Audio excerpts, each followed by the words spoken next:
16 wickets fell today. 16 wickets. With Sri Lanka closing the third day on 94 for 1. They only need 125 more runs to pull off this victory. Karunaratne is the man out for 8, but it was Nisanka who led the way with 53. Mendes has 30. They've got a 50 partnership together in about 7 overs, and they have rattled along. So where do we start? Well, Sri Lanka were bowled out for 263. They lost 5 for 52, so England with a lead of 62. But they were, well, at one stage, 82 for 7. Some lovely swing bowling from Vishwa Fernando. Root was out LBW for 12. Brooke LBW for 3. It was only a runner ball half-century from Smith that really gave that score some respectability. Put on 58 with Ollie Stone, who managed to score 10. But the rest of the batting really is quite disappointing. There was a quite remarkable thrash from Dan Lawrence at the start. 35 from 35 balls. He was going down fighting. But a very disappointing performance. 156 all out. Sri Lanka 219 to win. As I mentioned, well, they've got 94 on the board already. Still 2 days to go. So it looks like we're going to be destined for another 4-day test match, which is remarkable, really, out of the 6 test matches we've had so far. So we've got Alistair Cook, we've got Michael Vaughan. Well, we're going back to that second day again, aren't we, Michael? When England really, I think they've been off the boil all game, to be honest, or most of the game, but they should have scored more runs in that first inning. I thought they were good on day one when they lost the toss. I thought they came out and played with a huge amount of skill. Whatever happened from the start of day 2, they started okay. So they got to 261 for 3, and then Harry Brook, there was that tactic that Sri Lanka turned to Harry Brook, where they went into channel and they frustrated him. You could see he was taking his guard outside off stump, then he hit one straight to extra cover. From then on, England have been poor. They really have been poor, and full credit to Sri Lanka because they are fighters. I think this Sri Lankan team, they're not the strength in quality that we've seen in the past, but they certainly got that spirit. And they've made it difficult. This morning, England were a bit better with the ball. You could see that something may have been said yesterday because they just had a moment or two where they weren't quite on it. They get back with the ball in hand, and then I have no clue what they were thinking when they went out to bat. Yeah. No clue. I guess Dan Lawrence, you'd feel it's his last chance to learn. And he's probably been told, go and have a swing. But fundamentally, you are the person that makes the decision on how you're going to play. And maybe he thought, the way I can kind of just make a name for myself is to come out and crash it to all parts. But it was just too expansive. But then Ben Duckett, who is the senior pro, to get out caught at mid-on. He gets out in the first innings playing the ramp. I have no problem with that. He's on 80-odd. But in the second innings, when the game's hot, Sri Lanka have kind of got back into the contest. And to play that stroke, England 3 down quickly. And then skill. Sri Lanka used some skill. The left armour bowled a beautiful spell to get rid of Joe Root and Harry Brook. And then England were under pressure. And if it wasn't for an incredible innings, again, from Jamie Smith, if it wasn't for that innings, well, I think this game would have been done and dusted already. The Lawrence one was interesting, Cookie, wasn't it? Because would you be told to go out and have a swing? I mean, it looked like he had, but it was a pretty wild innings. Well, not often are players told how to play. Even in this era, I don't think someone has said you choose how you go. The frustrating thing for me about that, Dan Lawrence is a better player than that. Yeah. Because actually, yes, he scored 35 or 36 balls, whatever he got, but he slogged it today. He missed balls trying to hit them so hard, and it was like it wasn't controlled batting. If he had played more aggressively than he had done, because actually during the other 5 innings as an opener, he's actually tried to get through the new ball and try to grind his way through, which is a different, I suppose, to what he's known. Actually, the best innings I've seen Dan Lawrence play have been those kind of innings. Actually, playing the situation. Like tough runs. He was known by Essex of scoring important hundreds. So I actually thought he would adapt his game okay to opening. But he those 230s in the first innings, when you get in as an opener, you've got to make it count, because there are other days where you don't get it. I'm not sure thrashing 75 or 80 batting like that would have proved anything. I don't think it would either. No. I think you're looking for quality, and that wasn't an innings of quality. It was like just flashing at balls. It was slogging, unfortunately. And he's a far better player than that, and he plays the situation better than that. So I feel frustrated for him, just because I'm like a friend of it. Yeah. Actually, fact, I just go back to Asitha Fernando bowled him a ball. He danced down, he whacked it for 6, and then he stayed in his crease. And because of that movement, you're a bowler. The bowler's run, he drops it slightly short, and he punched it through. Yeah. Oh, there you go. Yep. And he gets the 35. Just play now. You've got the bowlers thinking, when are you coming? When are you going to dance? You know, as a bowler, you'll be running and going, is he going to dance down this ball? Yep. If he'd have stayed in his crease, he'd have got probably 2 or 3 balls every over on the back foot to punch or potentially play the pull shot to. So he'd done all the dangerous work to get to 35. Yeah, it was a reckless innings. The difference was when someone will say, "Oh, look, we were applauding the one he hits for 6," but actually the one he did hit for 6, still a totally risky shot, but he did it with some control. There was 4 or 5 other occasions, and the one he got out to, there was 0 control to. Right, let's get Russell's view on this, because you've been on the back foot for the last couple of Test matches. Russell, the floor is yours. What do you reckon? 125 more? Indeed, it'd be a famous win. I would think so. I think they've got it under control now. 125, all the pressure on England, and they don't seem to be reacting well. When you looked at that bowling effort, there were lots of loose balls fired everywhere. The ball did not swing like it did for the Sri Lankan bowlers. No, it didn't.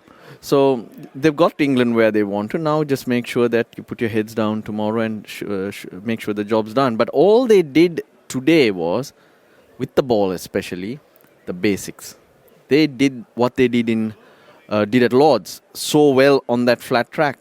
This is what they needed to do on the first day here, rather than search for it. And the rewards came their way. They were really, really good. Moment they felt that England are going to come at them, make those mistakes, take the risks, as the boys are saying, they just stuck to it. You could feel the energy, you could feel the buzz around them, and they've now clawed their way back in. Just on Dan Lawrence, sitting here, I was talking to someone next door. Moment the ball does something or beats the bat, he reacts the very next ball. He's looking to slog it, go across. I just mentioned to someone, watch the next ball. He was across the stumps and the ball went just over middle stump. Yes, I remember. Yes. Yeah. So it's way too easy for the opposition to read how he's going to react. Yeah. You're obviously really pleased with the way they come out and attacked that target. There's lots of time available. Occasionally being all the new ball's going to do a bit. Let's be steady. But actually, the way Nisanka's come out there, he's blown a huge hole in that already. But risk free. Yeah. Just good shots. Yeah. He's been positive. They've run well. So has Kusal Mendes, and just getting a few runs pushed England back and made themselves feeling better and more in control. Yes, he's scoring quicker than run a ball. He got his half century in the first innings of 40 balls. Here, maybe a ball or 2 more, but for me, it's just been good shots. Dhananjay De Silva before the tour said probably Sri Lanka's best batter, and he looks solid.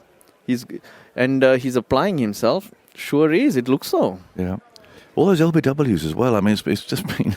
It illustrates the fuller length that they bowled, the swing that Fernando had. It was a lovely exhibition of left arm swing bowling. Yeah, I mean, again, it's just a lesson for England that when you're controlling the game, and they were arrive on day 2, they're controlling the Test match.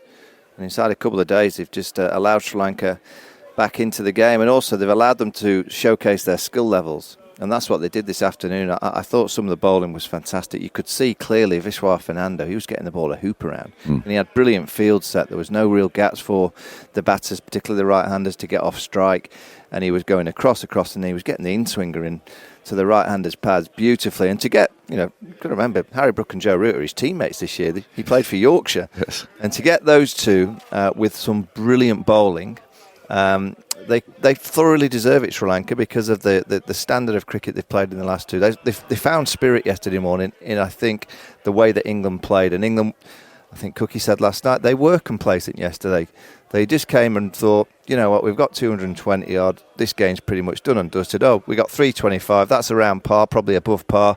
We're going to win the Test match. Well, they arrive on day 4 with 125 to defend, with a 20-year-old who's bowled pretty well this morning, but he's going to be a bit stiffer. We, didn't have Gus Atkinson this morning because he's got a dodgy quad. Chris Wokes isn't looking quite at his best this week. And then obviously Shoaib Bashir, the off-spinner, and Ollie Stone. So something remarkable will have to happen in the morning. I think the ball will have to swing around a huge amount for England to win this Test match. Root's dismissal was interesting, wasn't it? A low full bunger that hit him on the boot. For a man who's been in such good nick. Yeah, it just shows the importance how batting can be, because you just make one mistake and you're done. And that's what the Sri Lankan bowlers, for them to survive in Sri Lanka as a seamer, you have to have something slightly different. And actually, all these guys, I think we saw the best of them today. Haven't seen the best of them in this series because they all just have something. And when it did swing and the conditions were perfect for them in the first innings, they didn't get it right. This innings, they did get it right. And again, Test cricket isn't easy. And I think the lesson England, we thought, if you go back to some of the articles written and spoken about, this is like Bazball Mark II, the improved evolution of it. They lost the value of the run in this game, how important actually runs are. And another example of it was staying on for those 70 runs of off spin. Yeah. Vishwa Fernando was the difference. That's what Sri Lanka missed right throughout. The ball never swung for him in the first test. That's why they left him out, because he looked really flat. And finally, he got it right today. I think he was told, you bowl till you fall, because he had a hamstring niggle. And I said, get out there, just do it. If you break, that's it. And somehow or other, there was a bit of late swing, which really surprised even Joe Root. Probably he didn't expect it, because he had not seen this guy doing that. Yeah. And the moment that happens, the rest of the bowlers are also feeling a lot more comfortable, because as a unit, they look a little bit better. But they have all run in hard, haven't they? You know, in the course of this series, it's been hard work for them. But those, the quick bowlers have given it everything. Yeah, they have been impressive. But at certain times, if the batter can breathe with another bowler from the other end, then the pressure's off you. But here, Lairu Kumar, Asitha Fernando ran in, and then here comes Vishwa Fernando. You're made to work a little bit harder. It's been a bad day. How do we know? Because the assistant coach has been pulled out to speak to Henry Moran, Paul Collingwood. Paul, what are your reflections at the end of that day? Well, it certainly hasn't been our best day of the summer. I think throughout the summer we've managed to find ways to get out of some tricky situations, and we're going to have to find a way tomorrow.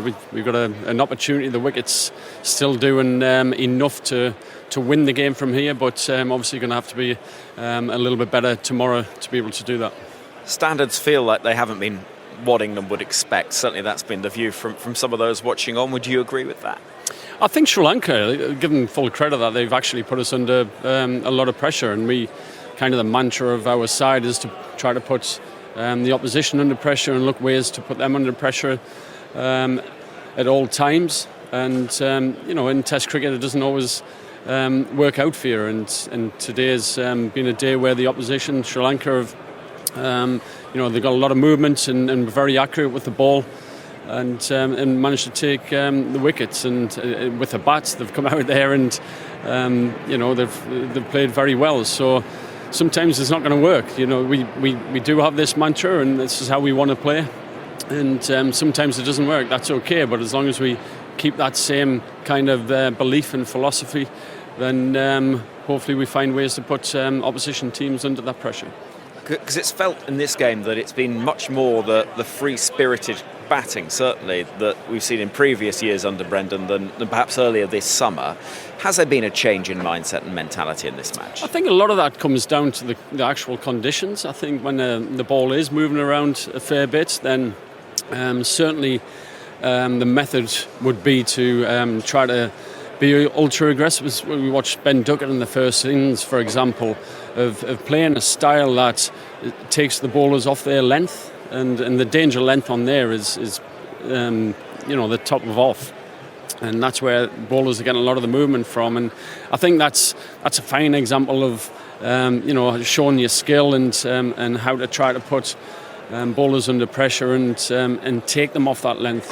For them to resort to bowling bounces at them on a wicket that was seaming around a lot. Full credit to Dougie. We tried it again today, and as I said, sometimes it doesn't work.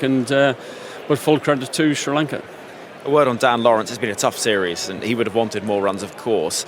Today, it almost looked like he was going out thinking, "This is last chance saloon. I'm just going to try and hit my way out of this lack of form."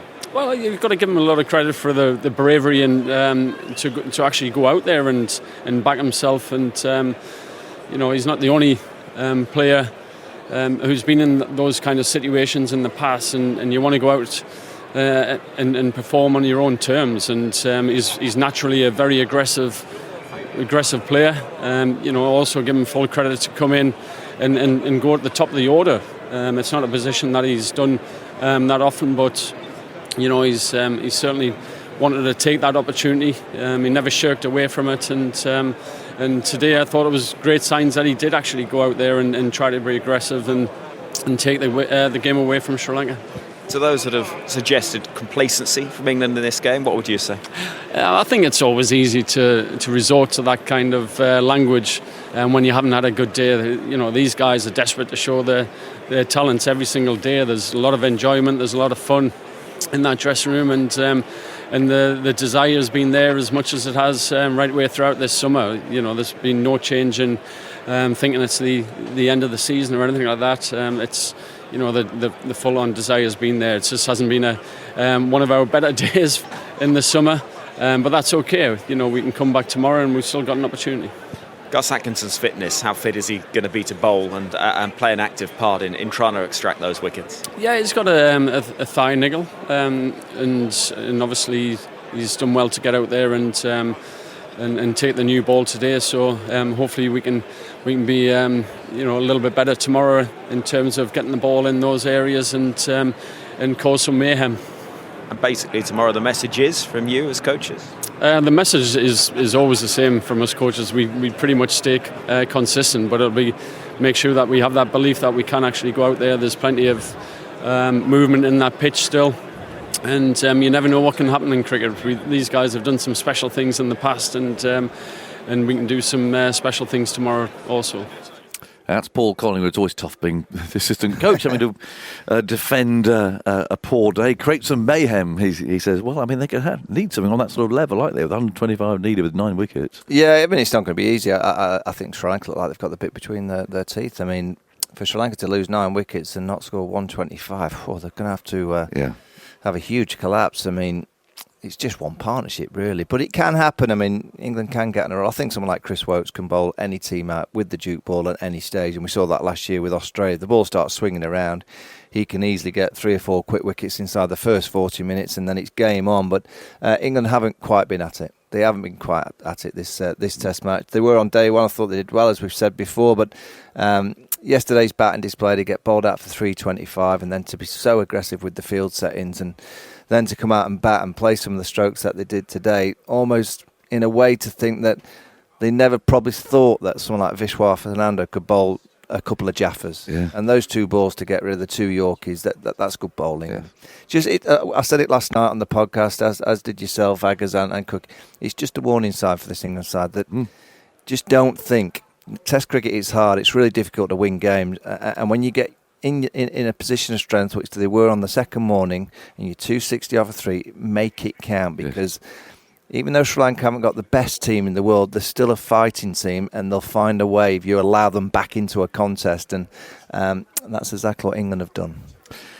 Right, Michael, thank you very much indeed. We'll catch up with you tomorrow. Just a last burst of stats from Andy before we go. Just on the stats from today, we've seen a couple of fairly extraordinary things. Jamie Smith, in that phenomenal innings, had 15 off 31 balls, and he spooned one over mid-off for 2. From which point he then scored 50 off the next 17 balls he faced before he was dismissed. And looking through the stats on Andrew Sampson's database, that's I make that the 4th fastest 50-run sequence by a batsman in Test history. And the fastest by an England player, 50 runs from 17 balls. I think there have been times when it's taken 400 balls for a player to score 50. Pathum Nissanka has been brilliant in both innings. A 40-ball half-century in the first innings, which was Sri Lanka's fastest against England. 42 balls in the second innings, the joint second fastest for Sri Lanka against England. And he's become the first player ever in a Test match in England to score half-centuries at quicker than a run a ball in both innings, and only the 11th instance of that happening anywhere. Harry Brook did it in Mount Maunganui, Zach Crawley and Rawalpindi recently, but only the 11th of all time and the first ever in England. England's innings, 34 overs, the second quickest that Sri Lanka have bowled England out in Test cricket after the 30.5 overs it took them in Galle in December 2007. It's the fastest that England have ever been bowled out at the Oval. And they've been playing Test cricket here since 1880, beating the record set 2 years ago against South Africa, which in turn beat the record from the first ever Test, the second Test against Australia in 1882. And England, despite winning the series, have not had 100 stand in the entire series, and in the third time since 1964. They've played the first 3 Tests of a series without having at least 100 one-century partnership. And it's been a short summer of Test cricket. The average length of match this summer, unless Sri Lanka crawl along at 1 and over for the rest of the game, is going to be the shortest average length of match in a Test summer in England since the 1950s.